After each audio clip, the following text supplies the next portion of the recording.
Paul Diano. Paul, what's going on, man? Hello, mate. Well, I'm here in Zagreb, getting some more treatment done with lymphatic drainage and all that shit. And physiotherapy is it's a bit tough, but we're getting there. So, All right, it's just hard work. I've got to focus on me. All right, good news.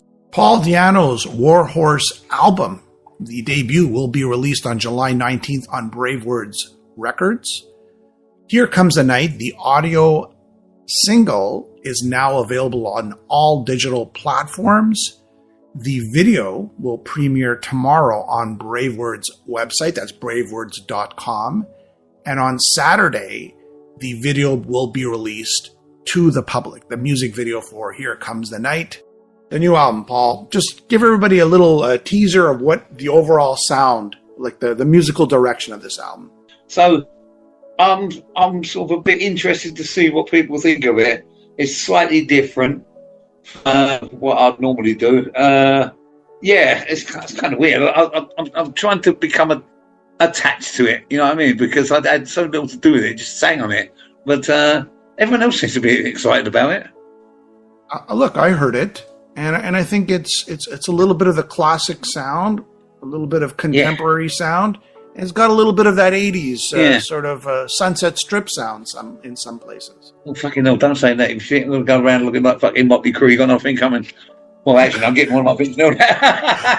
But it's got that Diano twist, that aggressive Diano twist. Don't get me wrong. Just little pieces. It was fun. It was actually fun doing it. But as I said, I just went in and done my vocals, and that was it. And as I said, and then I came over to England, and we went on the massive, fuck off, phone's going off now. And and that was it. So I've sort of become sort of detached from it. So I need once this all starts rolling again, I'll feel a bit better. I hope. What's interesting, there's 2 covers on this album, and one is Depeche Mode. Was that your idea? Yes, it was. I plead guilty to that one. Precious by Depeche Mode. It's a great song. I mean, one of my favourite bands of all time. You know, and plus we got a connection because we all used to live near each other in East London, Essex. You know, we'll see each other around and Nansen Moye and all that, so we all know each other. Tell me about the guys who played on this album, the Croatians. Well, it's Poopy, unfortunate nickname, that Poopy. There's him and Hervé, were the 2 guitar players, and they're both absolutely phenomenal. They're really great guitar players. So we had some guests come in.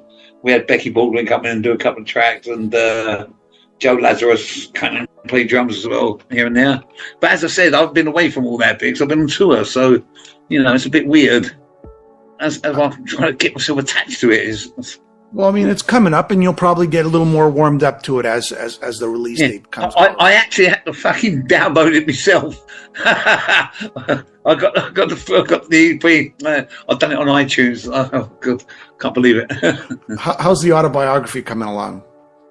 My Actually, the documentary. Sorry, documentary. Well, I don't know. I haven't spoken to Wes for a while. You know, I think it's going to be out in October now, and it's just so sad as well because I wasn't walking. I'm still not walking, and that's really sad. You know what I mean? So it's probably be a documentary about misery and woe and crying and being sorry for myself and all that bollocks. Let me ask you, so what stage are you at in regards to your health? Okay, you're sitting down. I mean, do you foresee yourself getting up and, standing? Yeah. It's all down to hard work. Look, the thing is, we have to, the fault is mine, and because we keep doing it, breaking off, going to tour. Yeah, and sometimes we've got to do that because like the fucking bills are astronomical, for medical care and that. It's actually cheaper doing it privately over here because you won't get nothing done in England. So anyway, you've got to do what you can, but we've taken these couple of months off to get me going. I think for my sanity's sake as well, because I've been suicidal over the last few years, and it's just too much. I'm not one of those people who should be sitting around all fucking day. So what you're saying is when you're going on tour, that's probably better for your health than you are. It's better for my health, but it's not good for me because I'm not getting the physio done or the lymphatic drainage I need. Or you can sometimes, but not all the time. You know what I mean? It's very difficult, and obviously transferring from A to B to airplanes and onto buses and that. But playing live does your head a lot of good. Okay, good. But I mean, sitting at home too, right? That's the reverse, I guess, right? It's kind of just think too much. Yeah, I spent a lot of time in isolation, especially where I live, because I live out in the countryside, and I don't get many people come to visit, and and I've been really ill the last couple of months with infection after infection after infection, because I caught pneumonia last year in Mexico. I was over there doing physio after I finished the tour. And ever since then, every little tiny infection, if somebody sneezes on me, I'll probably go down with the plague. But that's what you get for sepsis. It just weakens your system. Yeah, yeah. What about Dennis Stratton? Any plans to sort of get him on stage as a special guest? People have been moving this around. I say no. I say I don't see the point. I really don't see the point. Den's a great bloke, great guitar player. That'd just be for the cheap thrill side of things. I'm not in here for that, Okay, so when you're going to play live now, you're going to you have multiple tours planned, right, in the next year or two? We will do, but as I said, these last few shows up to this year, we'll probably be finishing off, doing the Maiden songs and that, and then start incorporating. Oh God, I've got to learn all those songs I've forgotten about. So I've got to do all that shit. Any surprise in the Maiden set? Like any pulling out a couple of songs that you haven't done in a while? Oh, mate, I fucking have a hard enough time trying to remember them now. No.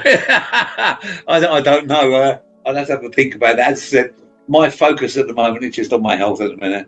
So when you do the Maiden stuff, which we've been doing, it comes sort of naturally. So you don't have to sort of really think about it, you know what I mean? But to worry about having to put another track in, which I'm not sure about, I don't know.